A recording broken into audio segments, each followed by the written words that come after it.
Welcome to the Get Smart Group and Blue Wind Marketing. This is our second webinar of a series focused on the big picture of running a business, selling to customers.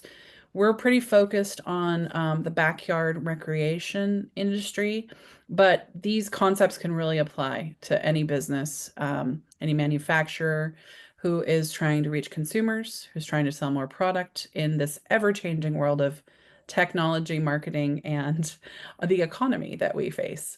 So we're talking today about the customer journey, and we have been discussing this in previous lead-up conversations and felt like it would be a great topic to dive into with regards to the journey the customers expect, the journey the customers want to have, and the journey that the customers often get imposed on them. And one of the questions that I started out with Lewis last week was, what keeps the customers coming back, and how do we help people map out the customer journey for success and to retain those customers going forward?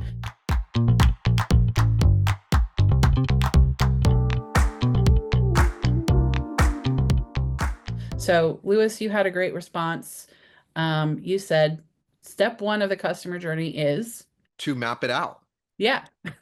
Sounds simple and obvious, but oftentimes it's just putting pen to paper and getting the team together and mapping it out, because most of the time folks have it in their head and they don't have it on paper. So starting with, hey, here's what our current situation looks like, and getting on paper is a great starting point. And I typically suggest getting multiple people involved because oftentimes the customer journey doesn't just involve one person, it involves a variety of people. So people in your marketing department are your first touch because they're putting things Yep. out to bring the people in. People in your retail store, if you have a retail store, are the second touch, or the person answering the phone if the customer calls to get directions.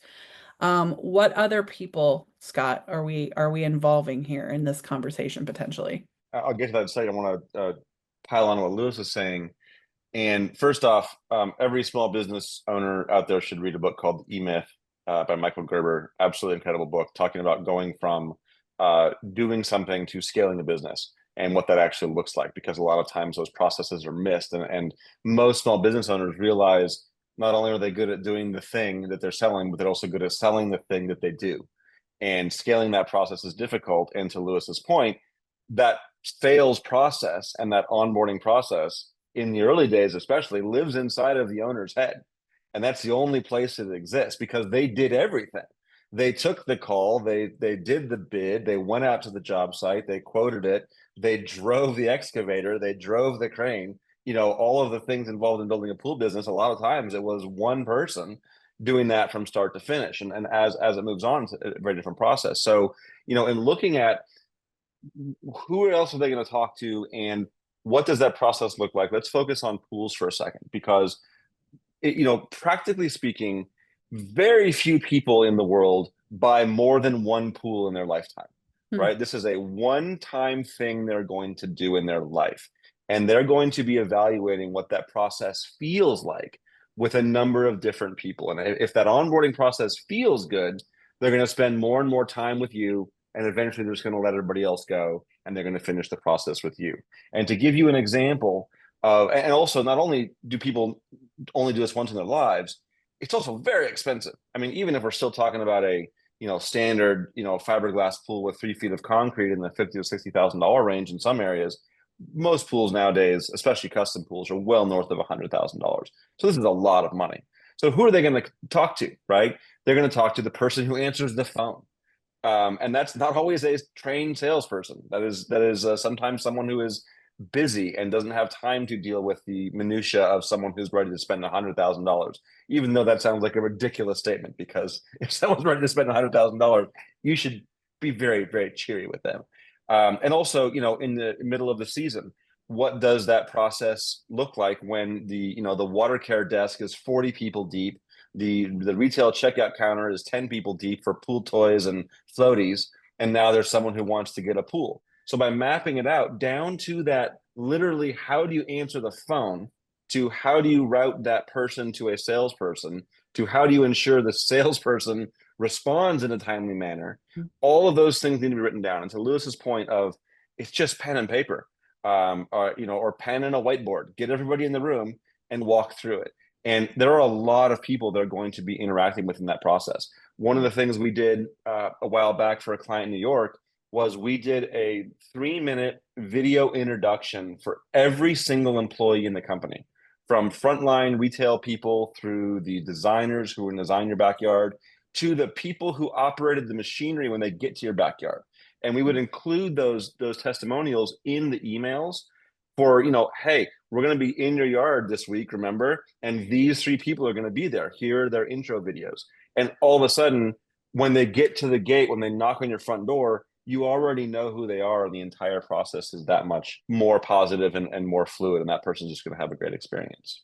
Yeah. And that brings me back to something that Lewis said when we were talking before, which is that loyalty starts in the onboarding. Can you talk a little bit more about that, Lewis? Yeah, absolutely.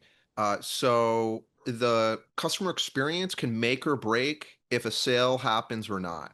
And so customers want a great experience. And if your customer journey is seamless, as Scott had mentioned earlier, it's a well-oiled machine, it's orchestrated very well, then they're going to be a lot more loyal and they're going to tell their friends and family about you. And the reason is because it's not like the sale is not won when they're talking to the salesperson.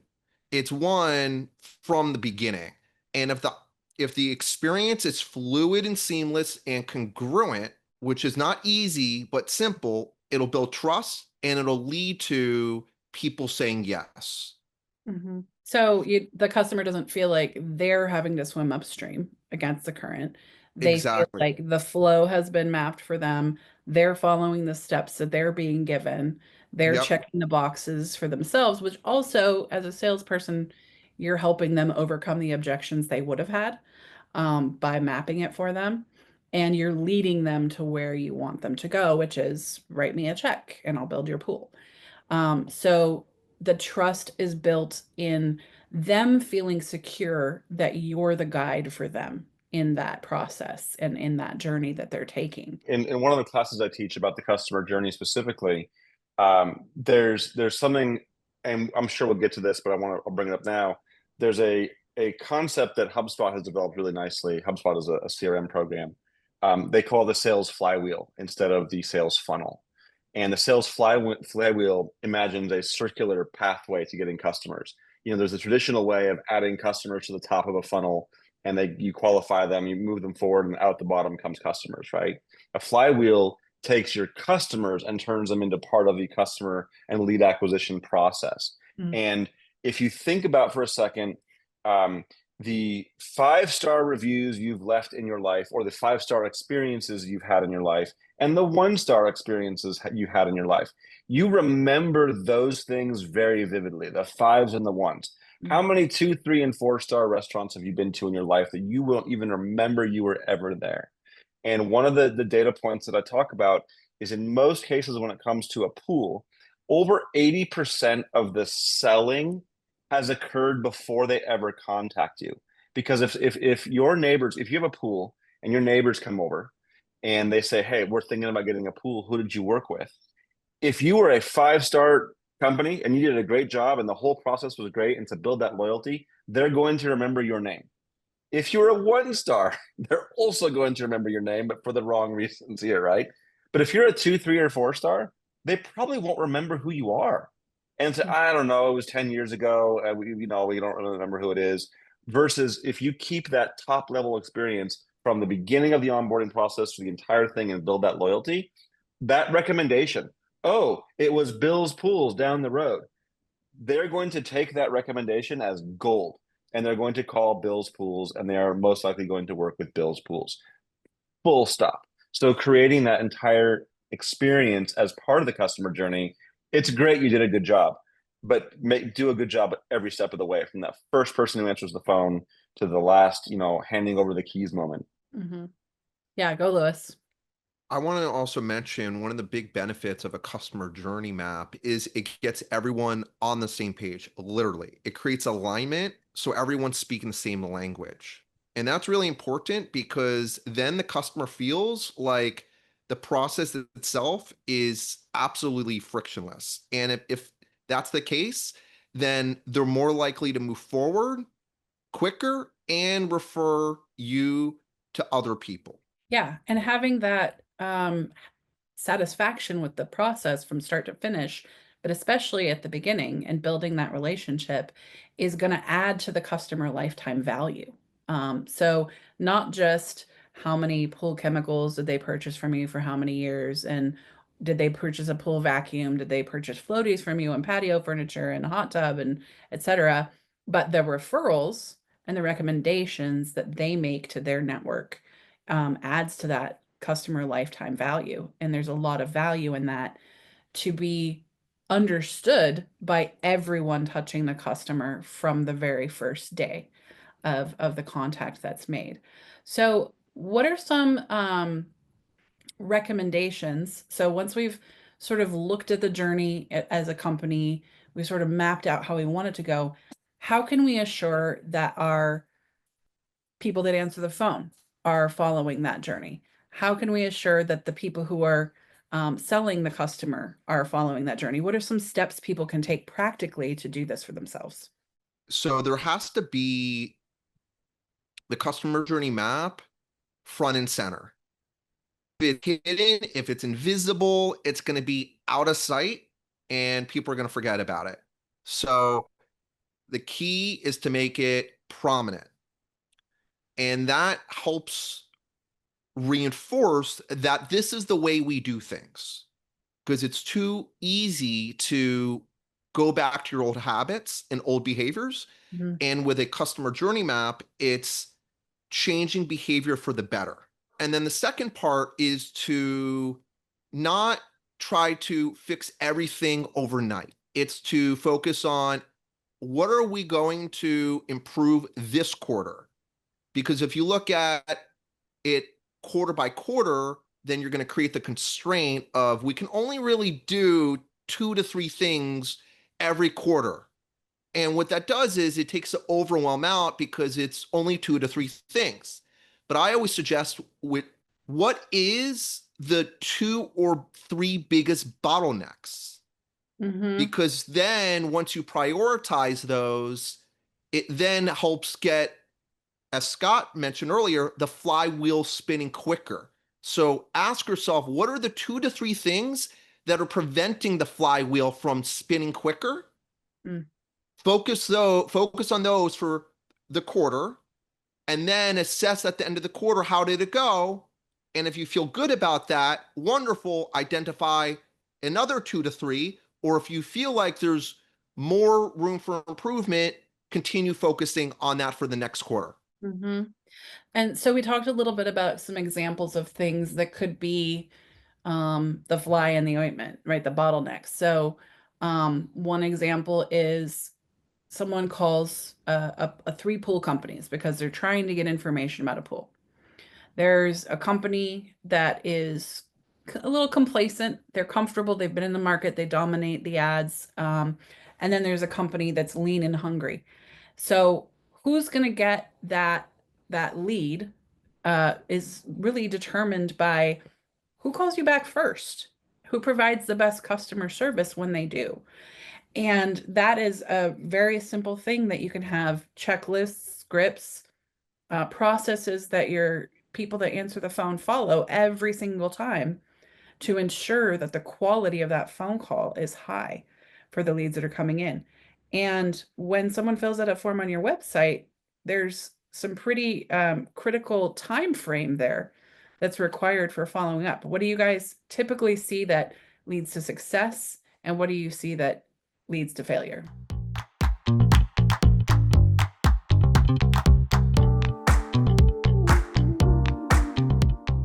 Let me give you 3 things that we see over and over that pertain to that very first step that, to Lewis's point, can be discussed, addressed, improved, and measured over the time period of a quarter.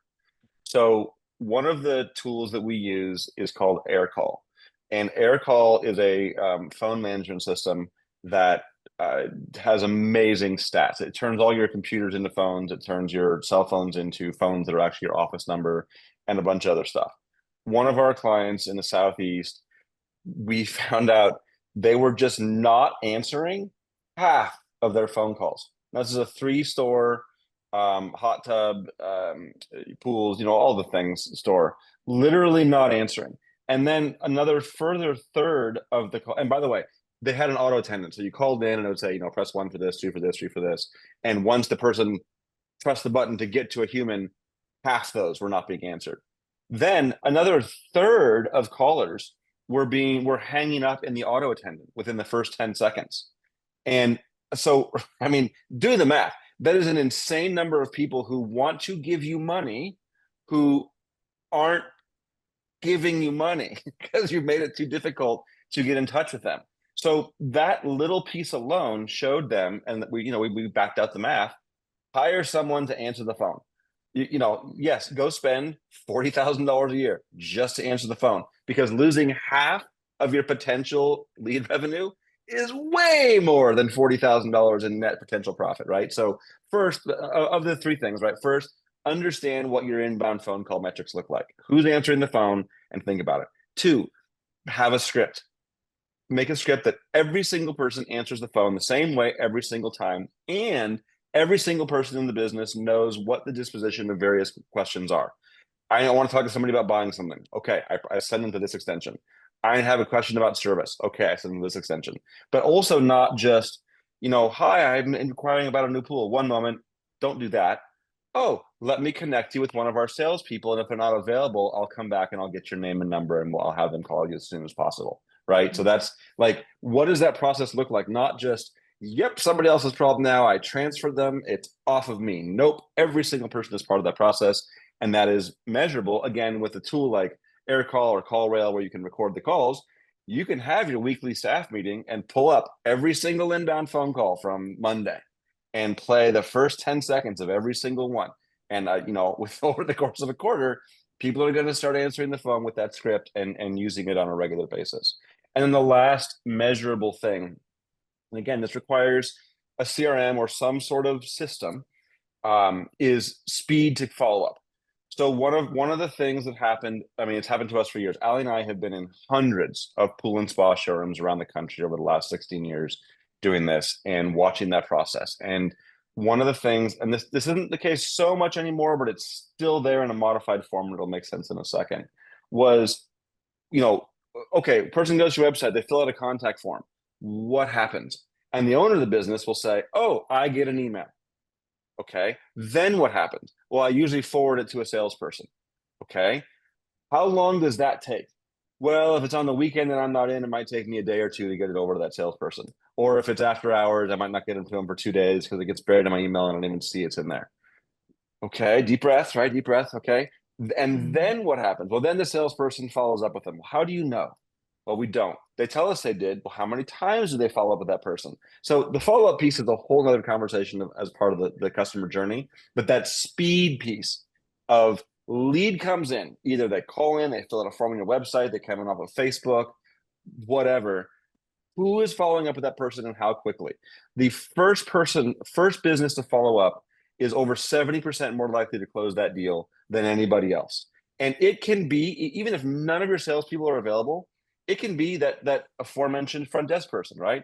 Hi, Mr. Smith, we got your inquiry. There's no salespeople available right now, but I'm going to get to the first person you have. I have a couple more questions I have for you. Again, part of the script.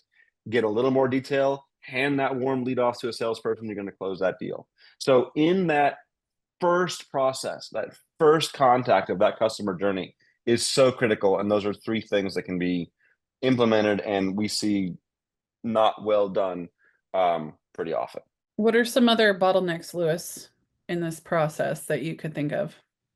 I just wanted to Oh yeah, go for it. build off the speed Yeah. to lead. Absolutely. That is one of the biggest levers a business can pull, because you can spend all the money in the world on marketing, but if on the back end there's a lack of alignment, there's a misalignment, there's going to be a leaky boat. And that's not what you need as a business. You need a business where the boat has no holes. So just a couple, in my experience, I worked with an 8-figure business, and we saw on CallRail their call answer rate was 98%. Amazing. Hmm. But when I spoke to the receptionist and I said, how quickly are you following up with leads? She hesitated and said 15, 20 minutes. And I could tell she wasn't really so confident about that. And I said, what's going on? And she said, well, I don't want to appear creepy. And I told her, well, I totally get that. But Harvard found that the likelihood of a lead moving forward after the 5-minute window that they submitted dropped significantly. And other research, Scott had mentioned, 78% of customers buy from the first company to respond. So that dispels the myth that you need to have a bigger budget than everyone else. You don't. You just need to be hungrier and faster than everyone else. Hmm. So this is the 800-pound gorilla no one wants to talk about, which is being quick to respond. Yeah. And that's where a customer journey map and getting everyone aligned can do so much more. So that's the first part. Another is having a map decentralizes knowledge. Mm. As Scott mentioned earlier, the E-Myth, whether you want to build your business to sell it or not, continue running it, or if you want to take a vacation or you want to give it to your kids, your family, a lot of knowledge in a business is up here. And the problem is people forget things, people come and go. And so a map with SOPs and checklists, the map is, think of it like a high level overview, and then you can have different layers within it, SOPs, checklists, et cetera, et cetera. Yeah. But if the knowledge is decentralized, then the value of the business already goes up. The business becomes more stable and durable over time. And it gives you more peace of mind as a business owner, because you now know that if someone has to call out sick, that while they're important, they're not crucial to keeping the machine running. Hmm. Yep, and something too, like, as Liz is pointing out, this map. I mean, we're talking here about literally a diagram that it's high level. So it's not every Right. SOP and every step of the process, but it's the map. Yeah. And if you drill this every single week into your whole team, in your weekly staff meeting, however you communicate with your whole team, now everybody knows where you're using the same language. Whatever you want to call it, a lead, a pre-prospect, the prospect, the customer, waiting for signature, waiting for payment, waiting for excavation, waiting for shell delivery, whatever those things are in that process. When that person calls in, if you've got a shared CRM and a shared knowledge base I can look that customer up, that person who answers the phone or is responding to the email can go reference that customer. And if that customer is calling because they're upset about something, they can go, oh, I see you're waiting for the delivery of the shell to your property. You don't get to that stage until we've already dug the hole, and everybody knows that. So they can say, and you know what, I'm so sorry. I know your backyard is a mess right now, but the shell is on its way. I know it's here. I can get you details about when it's going to be shipped and go from there. But that implied knowledge, because one of the things that I remember, quick long history of the Get Smart group. Allie and I built a automated follow-up system to help Allie sell hot tubs and swim spas 15 years ago, which is how we fell backwards into this business, right? And Allie was able to manage thousands of leads on her own because she had a CRM that would allow her to see where every single person in the process was. And when someone would read an email or they would download a brochure and they were a 6-month-old prospect, that prospect has never finished the conversation with you, the salesperson, right? They pick up the phone and they are right at the last word they said to you the last time you hung up the phone. You have had 500 other phone calls in that time frame. In some cases, you don't even remember who this person is. You quickly go back and look at your notes, and when you answer the phone, oh, hi, Lewis, I see you just downloaded our fiberglass shell brochure. What questions do you have? And you slip right back into that conversation as though no gap ever happened, even though you, again, may not have any recollection of who this person was. And with everybody on your team knowing where they are on that customer journey, from first point of contact through literally opening the pool and they jump in, is a really big deal. Yeah, so you jumped ahead and skipped my question, but that's awesome because you guys are on the same page. Um, I just wanted to circle back to, with the idea of loyalty begins at the first step, is just getting the loyalty factor is based on trust and consistency. If the customer feels like they can trust you, if they feel like you're going to be a good guide, if your follow-up conveys that to them, and every time they call your store with another question, they get that same consistency in the process, that's where the loyalty starts getting built.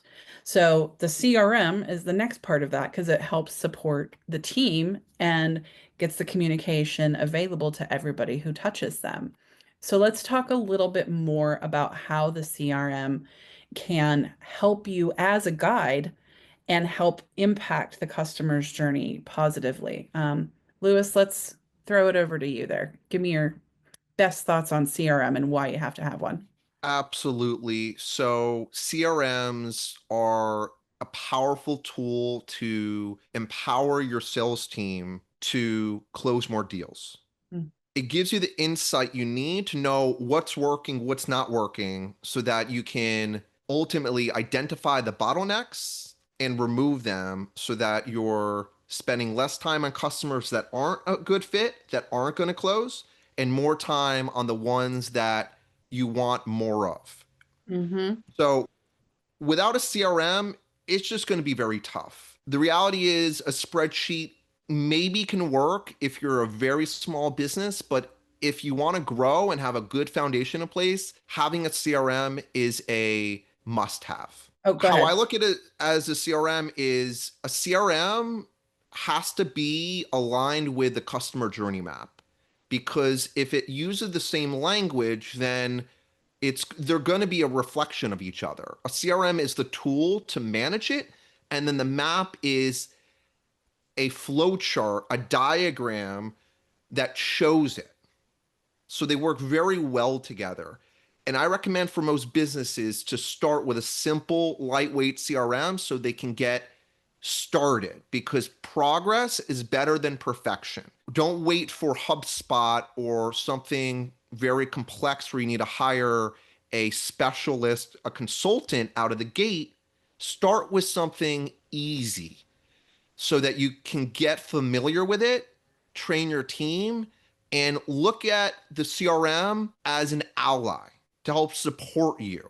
Yeah, that is something that I have seen so many times in businesses when I've gone to train people on using a CRM for the first time.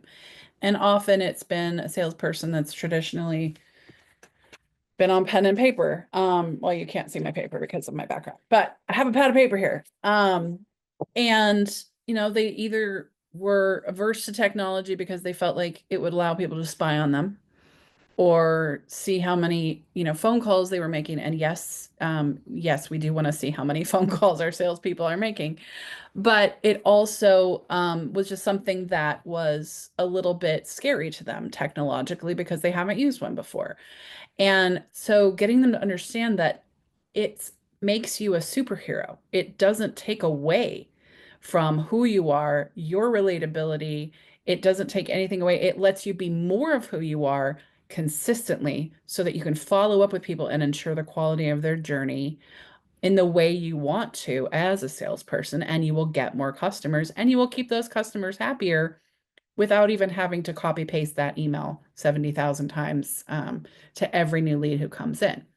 So once people see how it can empower them to have more time to follow up with new incoming leads, and it continues the process of following up with the leads that are already in the funnel, then they had a light bulb moment and they really embraced the power of it and were able to master the basics really quickly because they agreed that it was going to help them make more money. So it's just a matter of education and, like you said, start with something simple. So I'm curious, Lewis, what would you suggest as a simple CRM solution to someone who's just starting with dabbling their toes in that area? Great question. It depends on your budget. I advise against HubSpot and Salesforce initially. Um, Monday.com or ActiveCampaign are good choices. If I were to pick one out of the two, I would highly consider ActiveCampaign. The reason being is it also lets you be able to email customers and prospects through it. Hmm. It's lightweight enough where you can get started with it without having to bring in an ActiveCampaign specialist, but powerful enough where you can have automated emails that work for you 24/7, 365. Hmm. Okay. And And once that's you a get pretty comfortable, key component. absolutely. So Active Campaign gives you a trial. I recommend giving it a test drive, seeing how you like it. And if you do, keep keep it. And if you don't, there's plenty of others out there beyond Active Campaign that may be a good fit for you. Yeah. And Scott, what about you? What would be your go-to CRM systems? Yeah, so let me first off, Salesforce and NetSuite are the absolute wrong solution for the pool and spa industry at the dealer level. Full stop. Don't At the consider dealer them dealer at level. the dealer level. They Okay. might make sense at the manufacturer level in some cases, but in the past 2 years, we have seen both of those companies aggressively attempt to expand into the pool and spa industry, and we have seen some of the folks in this industry literally spend more than $1 million configuring a custom NetSuite or Salesforce app for themselves, which, to put it mildly, is overkill, and like almost like business malpractice. I mean, at that point, it's just too much money. That being said, real quick, what's in a CRM? Well, it's the full history of your lead, right? In the world of sales, the second best thing to a yes is a no, because that way you stop spending time on that person and you spend time on people who are actually going to potentially give you money, right? CRMs, you track that process the entire time. And then backing up for a second to the original topic of this webinar, the customer journey, Yeah. most people take 2 or 3 years at a minimum to make a final decision to buy a pool, and 1 to 2 years at a minimum to make a final decision to buy a hot tub. If you're able to capture those leads 1, 2, 3, 4, 5 years before they make the purchase, you've made a lot more money. You've made the cost of your leads and the cost of your customers significantly lower over time. So two things: CRM is going to keep track of every lead that comes in and every interaction, every phone call, every email that your salesperson has to log. And then the second key point that Lewis mentioned is the automation. And that's, again, literally what put Ali and my, as a company, as the Get Smart Group, on the map 16 years ago, was building an automation system to help people through that customer journey of spending a bunch of money on a hot tub or a swim spa. And so those two things, when you look at it, and we've tried them all. I will echo Lewis's comment about Active Campaign. I think they're the best kind of entry to mid-level CRM out there. They do have a good free trial, but you do have to put some work into it. But Mhm. again, to what Lewis has said, progress is what matters more. Just little by little. We built our first 3 follow-up emails. We wrote our first script and our first customer map this quarter. Take a breath. Now, next quarter, what are we going to do? What are the next 3 emails they're going to get? What are the next 10 emails they're going to get? What brochure am I going to send that customer? How does that automation work? And you can take so much of that automation pathway from your map, from your salespeople. What do people typically request? When do they request it? What do they wish they knew before they talk to you? Just email all those things to your leads and to your prospects that are out there, right? Mhm. And then, secondarily, again, budget is obviously a concern. We are very, very happy with HubSpot, but it is not an entry level CRM. HubSpot salespeople will tell you that. They're lying. And I've told them that to their face, and they don't like me saying that, but it's true. But the product is very, very good. But kind of a trailing point here, the business owner has to understand what it's doing. The sales manager and the business owner has to understand what a CRM is doing for their business to continue to justify the cost. And we have seen so many businesses spend 2 or 3 years with a CRM that's working but not great, and it's because of lack of management and ownership buy-in. The salespeople start to complain that they're tired of logging their phone calls and they're tired of logging their emails. Guess what? That's the price of doing business in a well-run business. And if you do those things and you stay on top of it, the value far exceeds what you pay for it. in any CRM platform out there. So yeah, Active Campaign's a good starting point. And then HubSpot for sure. So I want to talk now a little bit about a phrase that you said last week that cracked me up, Lewis, which was random acts of marketing. I think I laughed out loud when you said that because I haven't heard that, but I've seen it a lot. So let's compare a CRM that's aligned with the mapped out customer journey versus random acts of marketing. What does that look like, and what's going to happen in those scenarios there?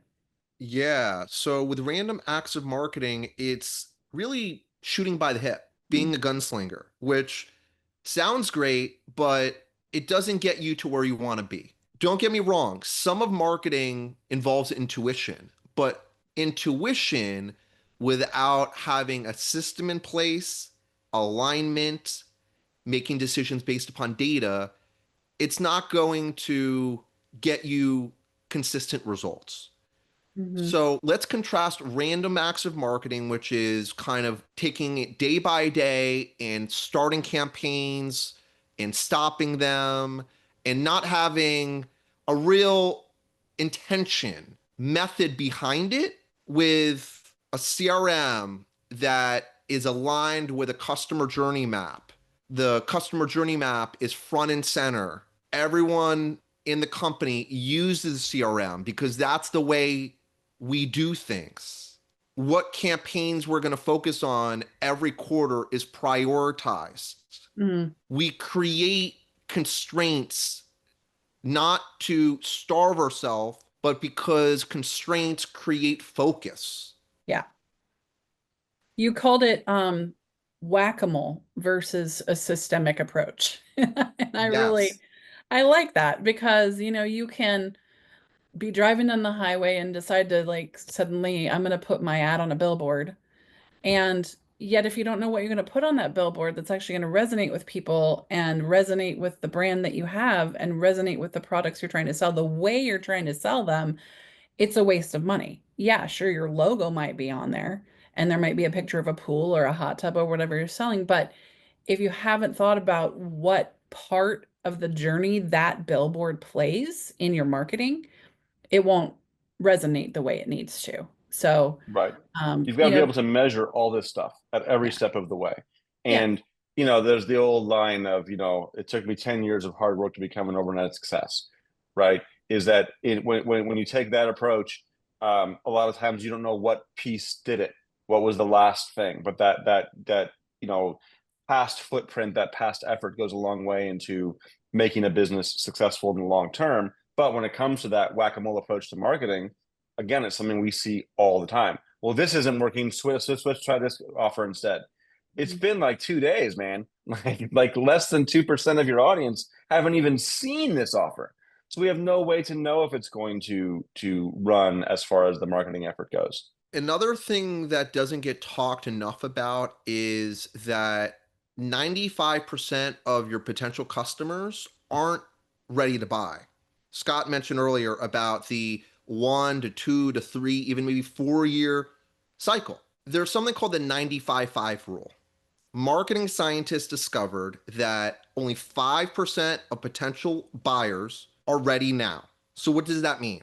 You can only do so much to the 5% that is ready to buy now. So, the focus is to not overplay your hand with them, but to focus on the 95 that will drive future revenue. And yes, that's where taking a longer time horizon is important. So, how do you do that? What we've mentioned today, mapping the customer journey, having a CRM, and embracing the fact that fortune is made in the follow up. yes. Yeah, that's perfect. That's exactly where I was going next. And we talked a little bit about the retail side of the customer journey because you're not just mapping the journey of the sales process, you're actually in some instances mapping out your showroom with the journey you want your customer to have when they walk in. And what do they see first? What order are things displayed? Is it the cheapest hot tub first? Is it the most expensive hot tub first? How are the pool chemicals and water care products laid out? Where are the accessories? How do we get them to the back of the store where the most expensive things are? Well, we have to put something back there that they're going to want to go back there for. So there's not just the map of the journey theoretically, there's the actual retail showroom map and the experience they get there. So, Scott, can you talk a little bit about your experience with that? Yeah, so I mean, retail layout is a whole nother whole nother conversation on top of this one, and there's a lot of science to it and a lot of I wouldn't even call it theory. There's a lot of very proven science as to how you lay out a store, and it's why grocery stores are laid out the way they are and department stores are laid out the way they are.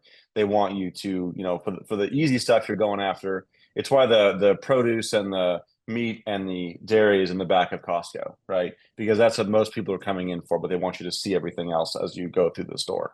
So understanding that process of what they're going to look at and how do you want to present yourself. I mean, obviously a good, clean, well lit, well thought out showroom is very, very important, but it's going to come down to the individual mix of what your products are to give, specific advice there. However, I do want to address one more thing because I know we're getting close to the hour here. Um, Talking about this customer journey, and this actually does apply to the retail space, is unconventional ways to get a customer. And one of the more common, I'll say, complaints that we hear from our customers who have retail and who have a water care desk, people will come up or they'll call on the phone and they will monopolize an employee's time for half an hour because their pool is green or their chemistry is off or what have you. And they give them all this advice and they say thanks and they hang up and they go to Walmart and they buy the water care products. And then it doesn't work because those products are inferior and they call you back and they take up all your time. You don't get any money from these people. So, and same thing in a retail store. People will come in and do the water test and it'll say add so much of this, so much of this, so much of this, and then they hightail it out to wherever and they buy something that they consider to be a cheaper water care alternative when again it's not going to work and they're going to keep coming back from a water care, but that business is spending money to get that customer. So what you do is you create a water care guide that you offer to email people, right? Oh my gosh, all of these questions are answered in our water care guide. What's your email address, right? Let me email it to you because can you see we're busy? And now you've got them, and now you can add them to that CRM and that automation and get them into the business. So there's a lot of ways to capture that lead in that customer journey process, whether or not it's in the retail space. Oh, I'm just looking. Well, can I email you a brochure? Can I email you brochures about our saunas? Sure. And then I won't talk to you again. I promise. I'll just email it to you, right? All those little ways of getting someone to part with their contact information adds them to your customer journey and makes them a more likely prospect down the road. And coming back to loyalty again, making sure that the retail experience for the customer is consistent to their expected experience that you promised with your marketing, you promised with the quality of your follow-up.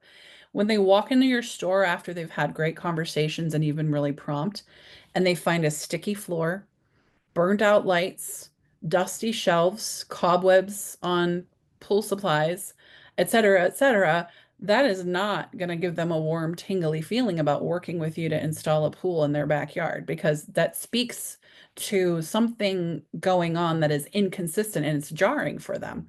So making sure that the consistency that you've promised is there in the retail experience for the customer is also critical to keeping that trust, keeping that loyalty, and winning that business and getting them to come back time and again thereafter because they're not just a customer the first time. If you do it right, they're a customer more than once and not maybe not with another pool, but with other products, with other supplies.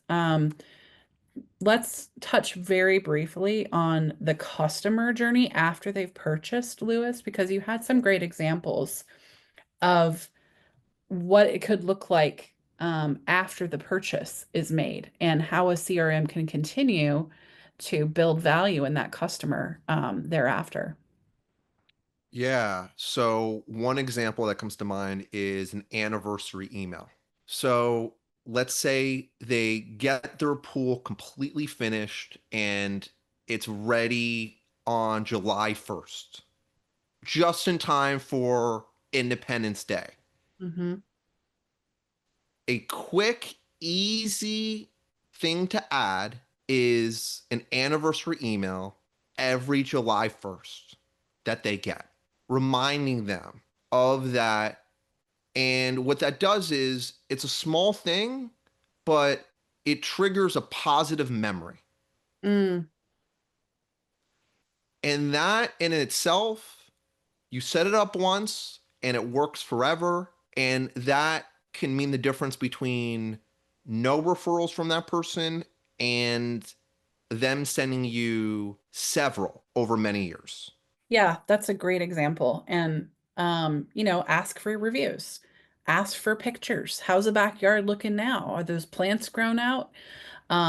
Would you like to refer us customers? We'll give you some rewards credit here at the store you can use towards your supplies this season. There's a lot of value there in that customer follow-up after they've purchased from you.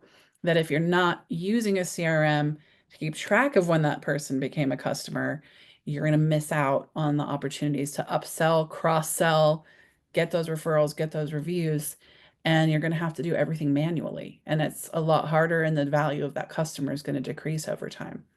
So, as we're wrapping up here, and I know we have a million more things on Yeah, I was this gonna say I could go for another hour, but that I think we're boring some people at this point.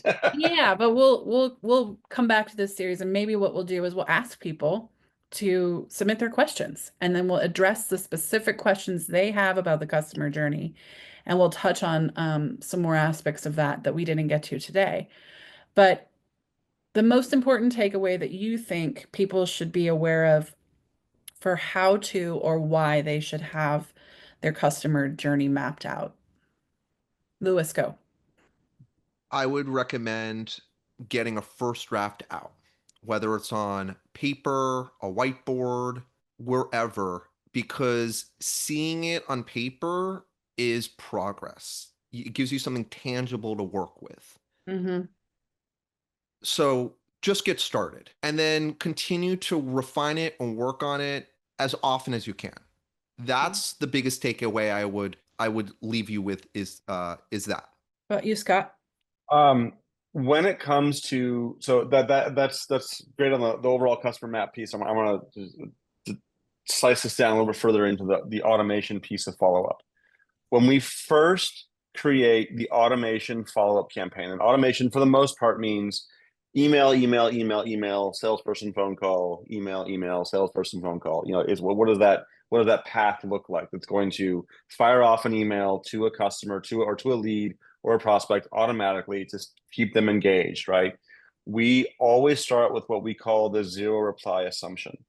And that means because what happens is you start to map this out and like, well, what if they do this? What if they fill out this form? Well, what if they indicate they're only interested in this? Well, then how does it branch? How do we communicate from there? And it turns into this can of worms and everybody stops working right there.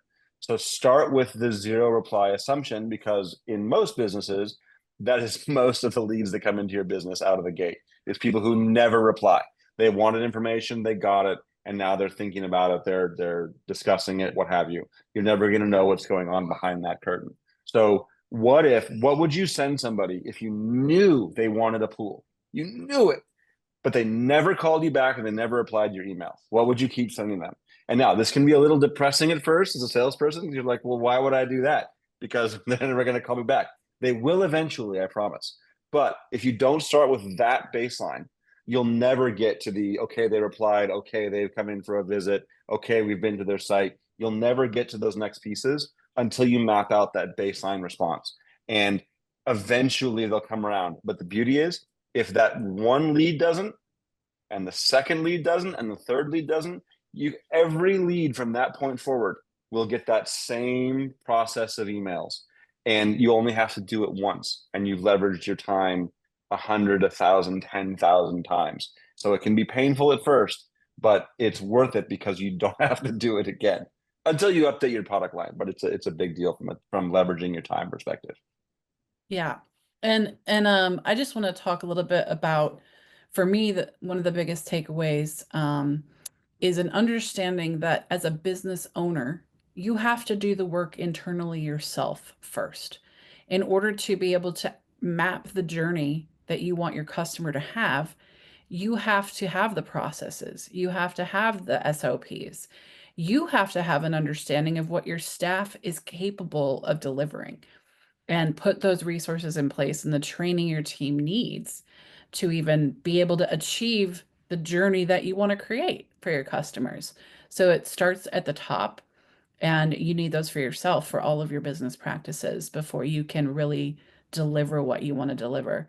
So we're going to come back to this topic. There's so much richness here. I thank you both. Lewis, tell us where people can find you if they want to reach out. Yeah, we're going to share the link to get in contact with me with this webinar. So feel free to reach out and happy to connect. Yep, same with us at theGetSmartGroup.com. You guys can click on the link. We're going to solicit some questions from you for the next time we cover this topic. And thanks for listening.